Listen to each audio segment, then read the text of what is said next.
Bab 675. Fakta pertama tentang si tukang fitnah.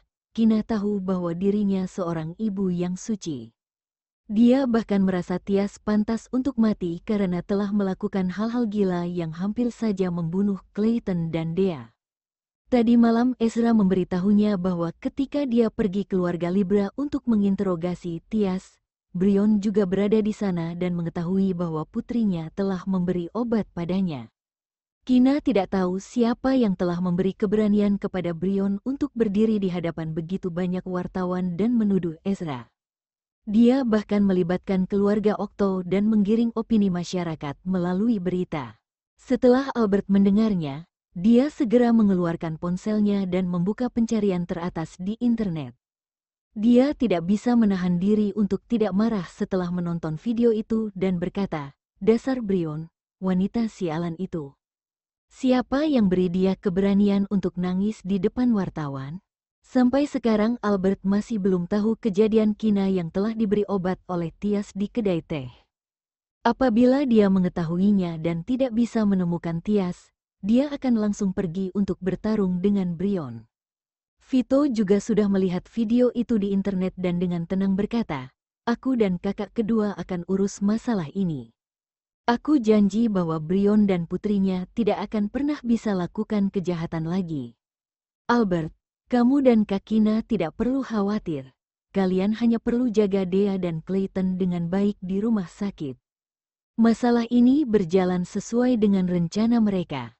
Dia dan kakak keduanya justru menginginkan reaksi seperti ini. Akhirnya Vito meninggalkan bangsal setelah menenangkan kedua orang itu. Sedangkan Ezra juga datang pagi-pagi untuk menemani istri dan anaknya sarapan, dan langsung pergi setelahnya. Kabarnya, kedua pria yang menculik dan mencoba membunuh Clayton dan Dea telah berhasil ditemukan kemarin. Ezra memilih untuk turun tangan sendiri karena tidak merasa tenang apabila kedua orang itu ditangkap oleh orang lain. Terlebih lagi kedua orang itu bahkan mencoba untuk membunuh putranya dan keponakan kecilnya. Jadi dia tidak ingin melepaskan kesempatan ini untuk menghukum mereka. Sebelum pergi, dia juga menyerahkan seluruh bukti kepada Vito dan memintanya untuk mempermalukan Brion dengan bukti-bukti ini pada saat yang tepat. Setelah Ezra meninggalkan rumah sakit, Vito tidak langsung menyerahkan bukti-bukti itu untuk membuktikan bahwa mereka tidak bersalah. Sebagai gantinya, dia menunggu hingga pukul 2 atau 3 sore. Ketika merasa situasi sudah cukup panas, dia masuk ke dalam akun Instagramnya dan mengunggah postingan pertamanya. Petik terbalik fakta pertama tentang si tukang fitnah. Terdapat sebuah video di bawah postingannya. Video ini adalah video CCTV Kina yang sedang berada di kafe. Video CCTV selama 30 menit itu telah dipersingkat menjadi sekitar 10 menit. Video itu dimulai dengan cepat ketika Kina masuk ke dalam kafe, lalu kecepatan video berubah menjadi normal ketika Tias masuk ke dalam kafe. Kamera CCTV di kafe itu memiliki suara, sehingga apa yang dikatakan Tias kepada resepsionis di kafe dapat terdengar dengan jelas. Bahkan ada teks juga di bawah video tersebut. Kemudian Tias pergi mengambil cangkir minuman Kina dan menciumnya dan bagian ini dengan sengaja diulang sebanyak 2 kali. Setelah itu, Tias membungkus pulang pesanannya dan meninggalkan sana. Layar video dengan cepat berpindah ke Kina yang menghabiskan minumannya dan pergi ke arah resepsionis untuk meminjam ponsel.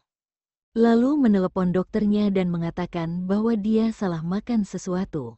Setelah itu dia segera melakukan pembayarannya dan pergi dari sana. Setelah itu, layar video berubah dan muncul seorang wanita di depan video. Itu adalah wanita yang pergi ke kafe bersama dengan Tias kemarin.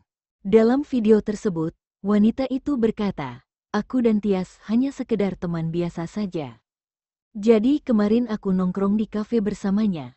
Lalu di kafe, aku lihat dia pakai gerakan seperti ini untuk ambil minuman nyonya muda kedua Okto, lalu seperti memasukkan sesuatu ke dalam minumannya."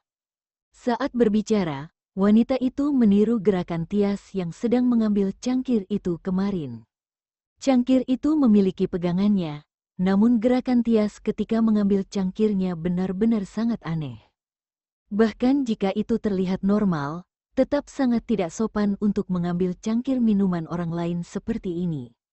Karena bagaimanapun juga, bibir akan menyentuh tepi cangkir ketika sedang minum dan kelima jari yang telah memegang tepi cangkir itu membuat orang merasa jijik setelah melihatnya. Lalu aku dan Tias pergi dari kafe, namun dia tidak segera pergi dari sana. Mobilnya parkir di parkiran depan kafe dan dia terus duduk di dalam mobilnya. Lalu aku teringat bahwa aku lihat Tias masukin sesuatu ke minuman Nyonya Muda kedua Okto dan aku merasa takut. Meskipun aku tidak melakukan apapun, namun pas itu aku sedang bersamanya. Aku juga takut keluarga Okto akan datang cari aku apabila sesuatu terjadi pada Nyonya Muda kedua Okto. Makanya aku buat alasan dan segera pergi dari sana. Setelah itu, aku tidak tahu apa-apa lagi. Video itu berakhir setelah wanita itu selesai berbicara. Banyak netizen yang terkejut dan marah setelah menonton video ini, dan mereka bahkan memarahi Brion dan putrinya. Sialan, Brion benar-benar tidak tahu malu, kurang ajar. Anak perempuannya telah memberi obat pada Nyonya Muda kedua Okto. Nyonya Muda kedua Okto saja belum melaporkan dia. Tapi dia sudah nangis di depan wartawan dan beritahu bahwa keluarga Okto menggertaknya. Dasar tukang fitnah, benar-benar wanita jalang, aku tidak bisa menahan diri untuk tidak memakinya. Brion benar-benar serigala berbulu domba yang tak tertandingi. Dasar licik, wanita jalang, apa ada yang setuju denganku? Tias sungguh menjijikkan, kejam sekali dia. Bahkan aku saja mungkin akan bunuh keluarga orang yang berani memberi obat pada istriku. Dua orang ini benar-benar tidak tertolong lagi. Mendingan keluarga Okto langsung membereskan mereka berdua saja, daripada buat orang lain merasa semakin jijik. Sebenarnya, Brion terus memperhatikan situasi di internet. Dia merasa sangat bangga ketika melihat banyak sekali netizen yang tidak memiliki pendapat atau tidak tahu cara berpikir, membenci keluarga Okto dan memarahi Ezra. Jangan pernah meremehkan kekuatan sosial media. Ada banyak sekali contoh yang bisa membuktikan hal itu. Poin paling umum adalah internet lebih berguna dibandingkan dengan polisi. Ada beberapa hal yang sama sekali tidak dianggap serius oleh polisi, jadi hal itu diceritakan di internet. Bahkan ada yang mengeluarkan banyak uang untuk menyewa jasa selebgram ataupun hanya dengan memposting ulang saja untuk memperbesar masalah. Setelah itu, pihak polisi akan mendapat tekanan dari netizen, dan mereka mau tidak mau harus menganggap serius masalahnya dan segera menyelesaikannya. Namun, ketika Brion memantau situasi di Instagram di sore hari, dia melihat video yang diunggah oleh Vito dan menontonnya. Wajahnya semakin memucat ketika dia menontonnya sampai ke bagian akhir dan tangannya yang memegang ponsel menjadi gemetar seolah-olah dia telah jatuh ke dalam gua es, serta sekujur tubuhnya menjadi dingin. Kenapa? Kenapa keluarga Okto memiliki video Tias yang sedang membius Kina? Padahal dia dengan susah payah membuat kegemparan tentang masalah ini. Bahkan hampir seluruh negara tahu tentang ini. Namun hanya karena satu video dari Vito, situasi menjadi berubah sepenuhnya dan itu benar-benar mempermalukannya. Pada saat ini, Fajar berjalan ke arahnya dan raut wajahnya sangat serius. Brion, aku barusan terima telepon dari keluarga Okto. Vito dengan tegas peringatkan aku untuk mempersiapkan diri, karena dia sudah siap untuk berurusan dengan grup Libra dan akan pakai segala cara untuk hancurkan keluarga Libra. Apa katamu? Brion sangat ketakutan hingga ponselnya jatuh dan bangkit berdiri dari sofa. Karena masalah Tias yang bius Kina, mereka sangat marah sekarang dan bahkan berkata bahwa mereka akan segera berurusan dengan kami setelah masalah ini selesai. Fajar yang terus berjalan mondar-mandir di ruang tamunya tampak panik dan frustrasi. Bab 676, meninggalkannya di masa sulit. Brion tercengang setelah mendengar perkataan dari suaminya. Habislah, semuanya sudah berakhir. Seperti apa status dan kekuatan keluarga Okto di negara Untuk keluarga kaya raya seperti keluarga Okto, Mereka hanya perlu melakukan sedikit hal saja untuk menghancurkan keluarga Libra dan membuat keluarga Libra tidak bisa bangkit lagi untuk selamanya. Brion segera menenangkan dirinya dan mencari solusi. Fajar, ayah mana? Kina adalah cucunya. Biarkan ayah bicara dengannya. Kina tidak mungkin sekejam itu, melihat hasil jerih payah kakeknya hancur. Untuk menyelamatkan grup Libra, Fajar kini telah berdiri di pihak Ezra. Fajar merasa sangat jijik dan muak setelah mendengar istrinya yang meminta dia untuk mencari ayahnya dan meminta ayahnya untuk pergi mencari Kina. Saat itu, demi Tias dan keluarga Libra yang terlibat, ayahnya sudah berkali-kali menurunkan harga dirinya dan memohon kepada Kina. Dan meskipun sebelumnya Fajar juga pernah membantu Tias untuk menyakiti Kina. Namun akhirnya dia menyadari bahwa jika Kina benar-benar menginginkan grup Libra, Ezra pasti akan mendapatkannya dengan mudah dan memberikannya kepada Kina tanpa berpikir dua kali. Namun Kina selalu memegang saham yang menjadi haknya dalam diam. Dia bahkan tidak pernah ikut campur dalam pengelolaan grup Libra dan hanya mengambil keuntungannya saja dalam diam. Meskipun hatinya tidak merasa nyaman pada saat itu, namun Fajar juga tidak berani merebut saham Kina. Terlebih lagi, ada keluarga Okto yang selalu siap untuk mendukung Kina. Jika Fajar tidak berhasil, grup Libra akan terlibat, dan bahkan dia sendiri akan kehilangan istrinya dan semuanya. Setelah Tias bebas dari penjara, istrinya juga sudah mencarikan calon suami untuknya, dan Fajar juga menyukai calon suaminya. Siapa sangka Tias malah pergi berurusan dengan Kina lagi, dan istrinya, yang berpikiran pendek ini, malah berani memfitnah keluarga Okto di depan para wartawan. Ini justru semakin memperburuk masalah dan membuat mereka semakin marah. Untungnya Ezra adalah orang yang bijak. Dia hanya akan membalas dendam dengan orang yang berani menyakitinya dan dia juga menghargai hubungan Kina dengan kakeknya. Ezra pernah memberitahu Fajar bahwa dia tidak akan berurusan dengan anggota keluarga Libra karena Kina juga merupakan bagian dari sana. Jadi dia akan membiarkan Fajar menyelesaikannya. Aku tidak bisa hubungi ayah sejak dia dibawa pergi oleh Ezra. Kali ini Ezra sudah bertekad untuk hancurkan keluarga Libra, makanya dia sembunyikan ayah dulu. Ayah akan tahu ketika masalah sudah selesai.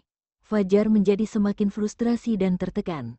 Lalu pada akhirnya dia berjongkok dan memegang kepalanya dengan kedua tangannya. Keluarga Libra sudah berakhir. Brion tidak berani percaya dan tidak mau percaya dengan perkataan suaminya. Fajar, mana kakakmu? Buruan hubungi kakakmu dan beritahu dia bahwa ayah dibawa pergi oleh Ezra. Biarkan dia yang tanya Ezra di mana keberadaan ayah. Atau minta kakakmu untuk bicara dengan Kina. Grup Libra adalah hasil jerih payah ayah.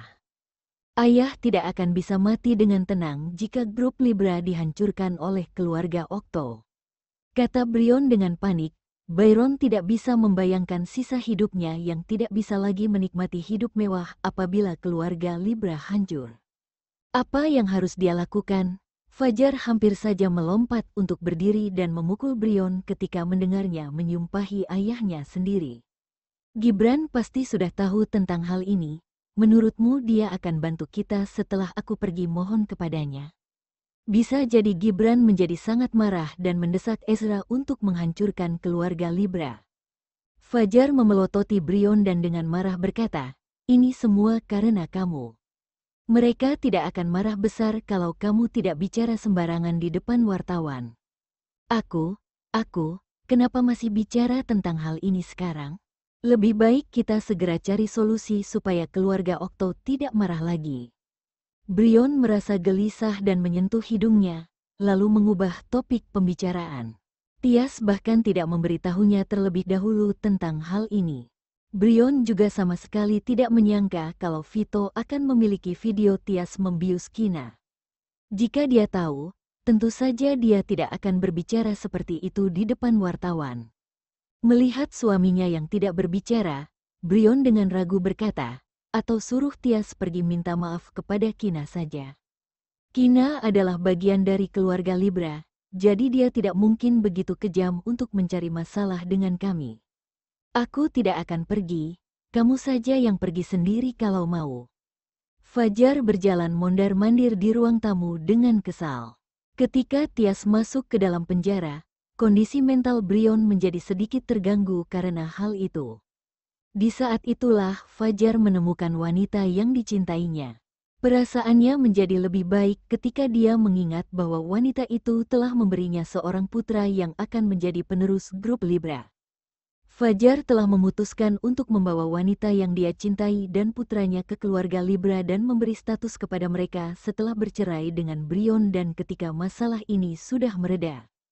Terlebih lagi, dia sudah tidak menginginkan saham Kina. Lagi pula, Kina juga merupakan pemegang saham utama di grup Libra dan juga nyonya muda kedua Okto. Bisa jadi karena hubungan ini, KRC International Group dapat membantu grup Libra.